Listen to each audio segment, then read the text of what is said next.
Takis Würger. Herzlich willkommen. You're a respected German investigator, or let's say a German investigative journalist, an author, a war correspondent, and a staff writer for Der Spiegel. Stimmt, eh? Yeah. And since a few years, also a novelist. And you just published your second novel. It's called Stella, which is very, very controversial in Germany. Please tell us first what the story is about. The story of this novel is about a young Swiss man who comes to Berlin in 1942 and he falls in love with a woman, and the woman is everything he's not. She's very well educated, witty, clever, she's beautiful, and she sings in a secret jazz band. And after a time he finds out that she kept a secret, and the secret is that she's Jewish and she was arrested by the Nazis, and given a choice, she was arrested together with her parents, and the choice is either does she witness how her parents get deported to Auschwitz, or she can save her parents by collaborating with the Nazis. An awful dilemma. And collaborating in hunting Jews, yeah. Yes. And that's the dilemma of the book. And what did she do? She did. She did work with the Nazis. Yes, and she betrayed her fellow Jewish people. And the reason why it's so controversial is because it's based on a true figure. Right.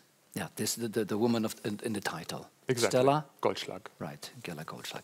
We hebben aan u gevraagd, professor Van Goedem, om het boek te lezen. U heeft dat gedaan. Dadelijk vertellen wat u ervan vindt. Maar misschien kent u het verhaal? Dit verhaal ken ik niet, maar er zijn nog wel, het is zeldzaam, er zijn nog wel zulke verhalen. Ja. Maar het gebeurde niet vaak dan dat Joden andere Joden verraden. Ja, maar het is op die schaal, het is een grote schaal. Het gaat om, ik weet niet hoeveel precies, maar het zijn zeker 100 of meer mensen die ze aangeeft, gespreid over een heel lange periode. Ze wordt ook bekend. Joden weten dat als je die blonde vrouw ziet, moet je daarvoor opletten. En dat doet ook wel denken aan een verhaal dat wij ook in België kennen. Ja, she was called blonde poison. Yeah, by some people she was called blonde poison, or the spectre of Kurfürstendamm. How many people? So that's debated because most of the people who were her victims are dead. But she is responsible for the death of a couple of hundred people, and some historians say responsible for the death of thousands. Yeah. Why did you write this book, Mr. Würger? Because you must have been aware of the possible consequences. It's situated in 1942, the era of the Shoah. And as a journalist, you know that it requires a special care. Yes, and I also believe that my generation of writers, either journalist or novelist, we have the responsibility to remember. And we live in times in which the last witnesses of the Shoah have only a few years left to live. And I think that every generation has to find their own approach to how to write about the Shoah. And I think in my generation, I'm 33 years old, one of the ways is possibly literature. And I knew the consequences, and of course it's you have to be very careful, but that shouldn't scare you and make you not write it. Okay, that's your point of view. Wat vond u van het boek, professor? Het is heel mooi geschreven, het is heel leesbaar, het is een mooie taal. Ja? Ik vond het een problematisch boek. Ik heb niet gelezen waarover de controverse ging op voorhand en eigenlijk nadien ook. Ik heb geen tijd gehad, maar ik begrijp waarover de controverse gaat. Door de vermenging van historische realiteit en fictie in hoofd van een historische figuur. Want wie u daar op de kaft van het boek ziet, dat is ze ook. En het is haar naam. Ze heet zo. En goed, ze defileert in het boek en je ziet ze tegelijkertijd praten en dingen zeggen. En je vraagt je dan af, ja, is dat nu echt of is dat nu niet echt? Ja. Ik vind het een vermenging van genres. Maar het gebeurt wel vaker, hè? Dat een figuur, iemand die echt heeft bestaan, dat die gebruikt wordt door een schrijver om in die persoon zijn hoofd te kruipen en van daaruit een fictief verhaal te vertellen. Ja, het gebeurt vaker, maar ik denk dat hoe recenter het is, hoe problematischer het wordt. Als je vandaag de dag een novelle zou schrijven over de moord op Lumumba en de hofhouding om en rond koning Boudewijn de ene aan de andere zou laten zeggen, bijvoorbeeld, kom, we gaan hem laten elimineren, dan voel je, ja, dit gaat niet. Zeker wanneer degene die dat dan zegt iemand is die een publieke figuur is, die bekend is enzovoort, dan denk ik dat die erfgenamen een proces kunnen aanspannen. Dat is hier niet het geval. Maar je ziet dus wel een historische figuur die heel problematisch is, want je wil wel doen nadenken over het verleden. You would like to reflect on the past. And I understand, maar dan denk ik, dan moet je dat doen eerder met een historisch boek dan met een roman. En hier zit je tussen de twee en je vraagt je af, waarom doet ze dit? Ja. Hoe moet je dit verklaren? Maar was het dan anders geweest als het hoofdpersonage niet de naam Stella had gehad? Ik denk dat dat een groot verschil had gemaakt, Ja, dat denk ik. Ik denk, we hebben toch de laatste jaren een tendens, there is a trend the last years, to write novels on historical events. For instance, in France, you had two important books who won large, important prizes in 2017. One book was written by Olivier Guès and won the Prix Renaudot, which is really a very famous French prize. And he wrote about Dr. Mengele, who is a tremendously controversial person, let's be clear about that.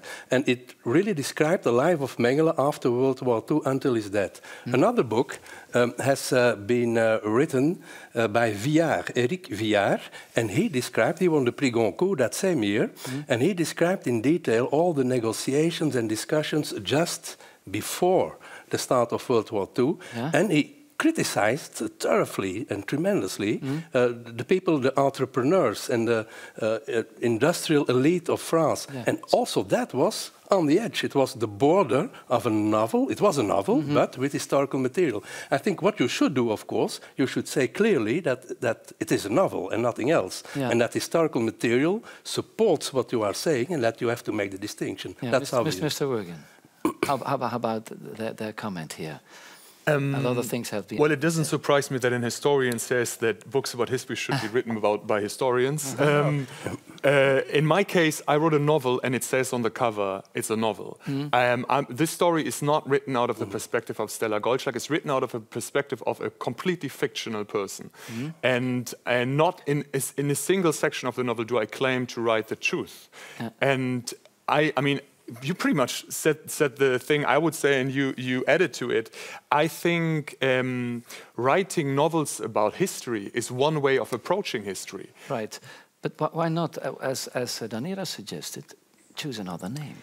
Why not remember Stella Goldschlag, I'd say. I think it's important. I think it's important that people know that this novel, this fictional novel, was inspired by a real character. I think, and I know that people only know about that the real Stella Goldschlag existed because they read this novel, and then they can engage with her story and read non-fiction books about her which exist, and learn about her. If I had not written the book Stella, we wouldn't be sitting here. We would be talking about, which is fine, but about music. Dat is right? de ironie ervan natuurlijk.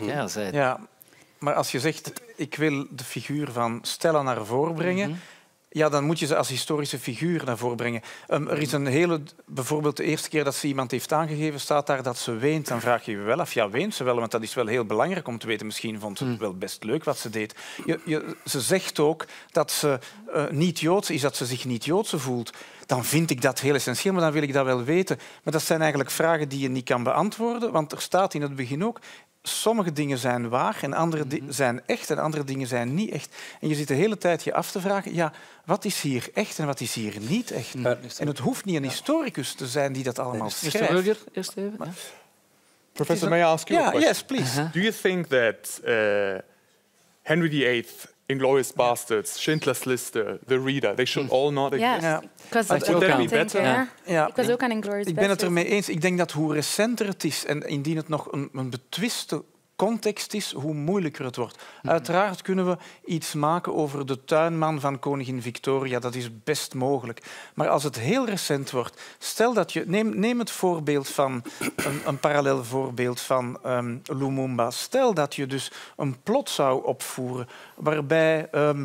een graaf tegen iemand die een figuur is die we kennen en dan zegt hij tegen de andere, kom, laat ons dit nu even organiseren.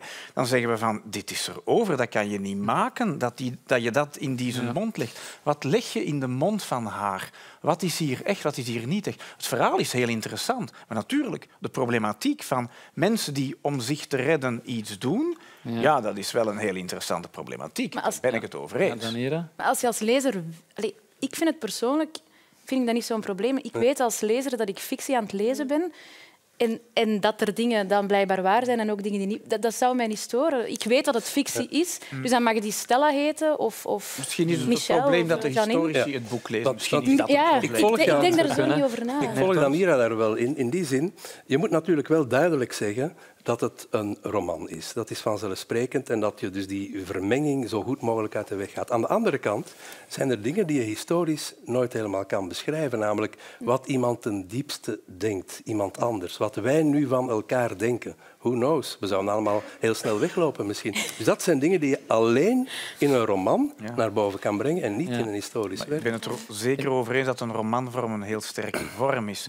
Maar hier is het dus een vermenging van genres. En daar heb je dat is duidelijk. U vindt het delicaat, maar het opent wel het debat. Zeker. Dat is natuurlijk ook een excuus. Dat vindt u wel goed. Ja, dat is interessant. Ja. En in Duitsland is het helemaal losgebroken. Hè. Critics were merciless. An outrage, an insult and a real offense. I read somewhere, why this Nazi story for dummies? They call it Holocaust kitsch. Yet, at the end of the book, you mention your email address. Is it true that you are going to react to all the people who write to you? Yeah. Yeah, we also did that in the Dutch book. I hope, I mean, it's in Dutch. I hope people don't write me in Dutch or Flemish. So in English or German? Yes, it was very, very harshly criticized in Germany, and because of that, I'm even more happy that I put in my email address. I've received a couple of thousand emails since January, and less than 10 that actually hurt me. People unfortunately don't all say they love me or the book, but they say we're thinking about it. And I believe as a writer, that's the most precious thing you can get. That you write something that makes people think. Ja. En doet het boek het goed? Verkoopt het goed? Is it selling? Well.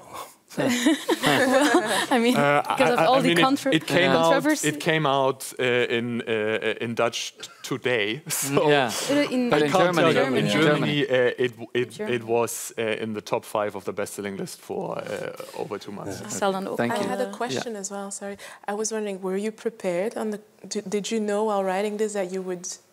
That there could be some controversy? I think every German who writes a story about the Shoah knows you have to be very sensitive, and at the same time, I got the hardest criticism a writer has gotten since the Second World War. But in a way, it's courageous. I think very often indignation is a way to avoid true discussion. People can become very angry and then no debate is possible any longer. So the fact that he opened the debate, I think, is quite something. Dat is in ieder geval, hoe er ook over denken, dat is in ieder geval geslaagd. Heel erg bedankt, Takis Würger, en dank ook aan Herman van Goeten. Dank je wel.